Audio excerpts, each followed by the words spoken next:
Michelle Scrogham, please. I think we're pretty much touching on exactly where we're going into next. So we know that the nature of the service means that people move around an awful lot, they're very mobile. What sort of challenges is that throwing up for people in the service? And do you think that the Covenant has addressed that? In a short answer, no, not fully. I think we would support and echo almost everything that our colleagues before, from both COBSIO and RBL, we work very closely with those organisations. We would echo almost everything that they were saying about the challenges of the limitations of the Covenant in addressing all aspects of everyday life. For the serving community in particular, the recognition of the Covenant does not tend, or rather the reporting to us and the fact that we deal with so many cases of people coming to us where they have faced significant problems, not because they are particularly in need, not because they have particular concerns or particular financial requirements or health requirements. They are just living their everyday life.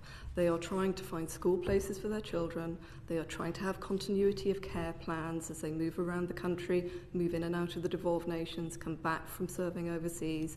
They are trying, our non-UK community in particular, to simply move along the route of visas, indefinite leave to remain, or even citizenship. They are simply trying to live their everyday lives, and they face challenges at every turn because of the narrowness of the application of the Covenant, the misunderstanding about due regard, the differences of approach as they in different locations in the country, between different service providers, between different government departments. I have a lovely, if we build on my colleague General Pope mentioned stamp duty land tax.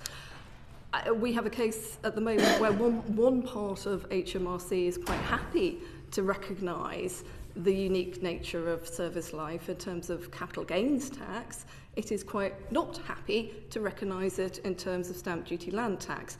Both issues in relation to the purchase of a main residence that one may not, due to service life, be actually able to live in.